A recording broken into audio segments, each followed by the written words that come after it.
আসসালামু আলাইকুম। সবাই কেমন আছেন? আশা করি অনেক ভালো আছেন, সুস্থ আছেন। এখানে একটা করলা নিয়ে নিয়েছি আমি। করলাটা ভালো করে ধুয়ে নিচ্ছি। কাটার পরে আর ধুবো না, কেন অনেকেই বলে কাটার পরে ধুলে বেশি তিতা হয়ে যায়, এই জন্যে আগে ধুয়ে নিচ্ছি ভালো করে। প্লিজ আপনারা ভিডিওটা প্রথম থেকে শেষ পর্যন্ত দেখতে থাকুন, তাহলে বুঝতে পারবেন।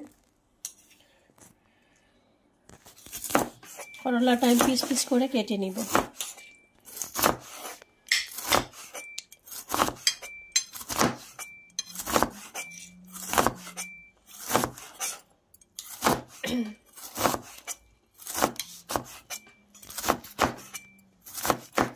একটু প্যারাচ করে কেটে নিচ্ছি, তাহলে পিসগুলো একটু বড় বড় লাগে, দেখতেও ভালো লাগে, খেতেও ভালো লাগবে।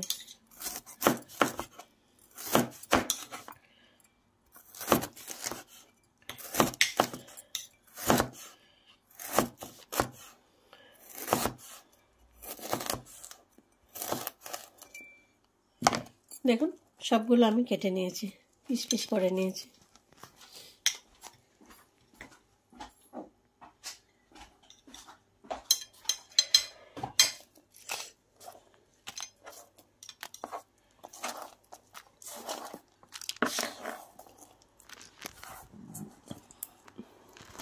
দানাগুলো আমি ফেলবো না, যারা পছন্দ করেন না তারা ফেলে দিবেন। এরা পছন্দ করে, আমার মেয়েগুলো দানাগুলো পছন্দ করে, খাবার সময় বলে ভালোই লাগে, আমারও ভালো লাগে, এই জন্য দানাগুলো ফেলিনি। সামান্য একটু লবণ দিয়ে দিব,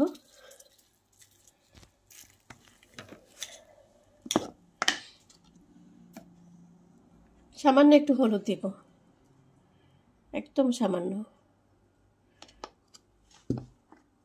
দিয়ে এটা মাখিয়ে নেব।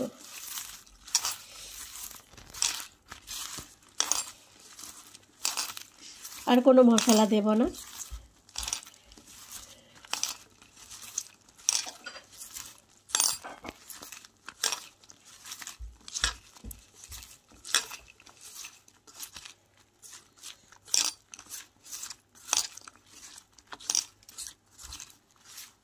মাখানো হয়ে গেছে। চুলোটা আমি জ্বালিয়ে নিয়েছি, ফ্রাই প্যান বসিয়ে দিয়েছি। এখানে আমি সামান্য একটু বাটার দিয়ে দিব।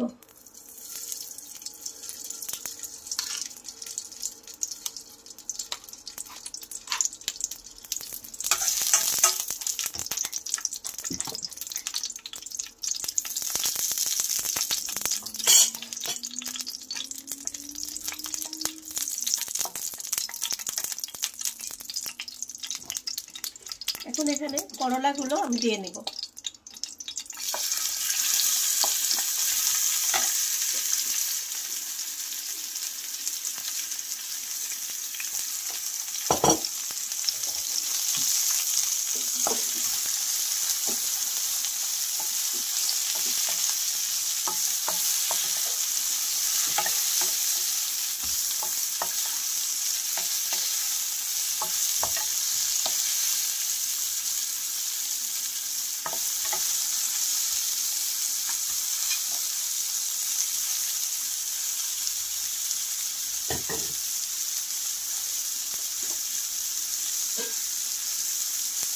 সামান্য একটুখানি ঢেকে দেব।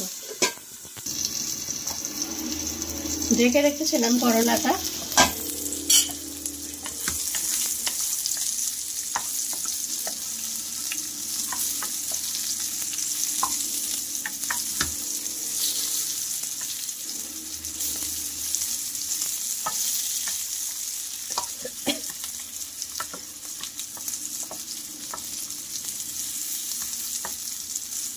সবগুলো ভেজে নেবো এভাবে।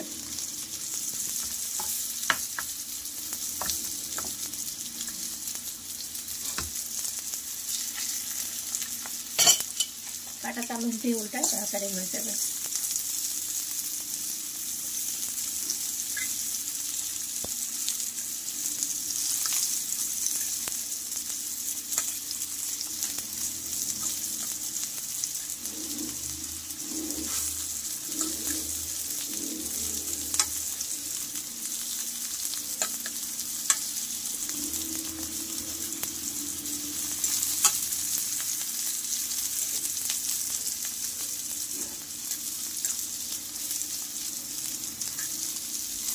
ভাজা ভাজা হয়ে আসছে, কয়েকটা বাকি আছে, আমি এবার তুলে নিব।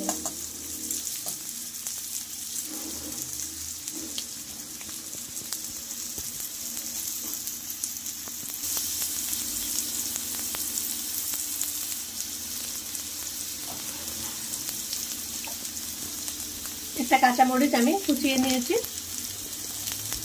উপরে দিয়ে দিলাম। এই মরিচগুলো অনেক ঝাল, আমাদের গাছের মরিচ পেকে গেছে, একটা মরিচেই ঝাল ঝাল হয়ে যাবে একদম। কাঁচামরিচটা আপনারা যদি পছন্দ করেন দিবেন, না হলে দিবেন না।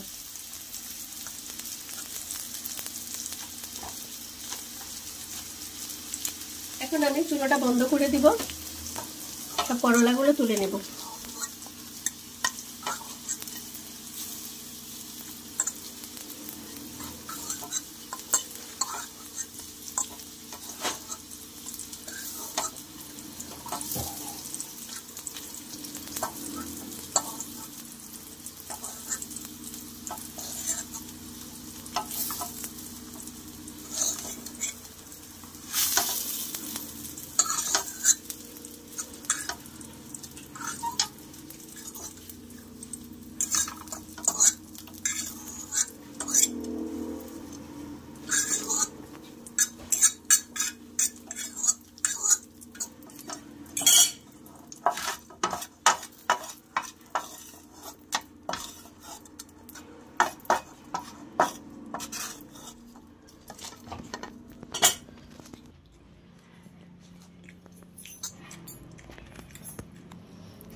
দেখুন ঘি করলা ভাজা হয়ে গেছে। আপনারা এইভাবে বাড়িতে এভাবে করলা পিস করে বানিয়ে খেয়ে দেখবেন, ঘি করলা অনেক ভালো লাগবে। গরম ভাতের সাথেও ভালো লাগবে, রুটির সাথেও, যারা রুটি পছন্দ করে রুটির সাথেও ভালো লাগবে, খুবই ভালো লাগবে, টেস্ট লাগবে। খেয়ে দেখবেন। ভিডিওটা আজকে এই পর্যন্ত, আগামীকাল আবার দেখা হবে। আপনারা কমেন্ট করে জানাবেন যে কেমন লাগলো। সবাই ভালো থাকুন, সুস্থ থাকুন।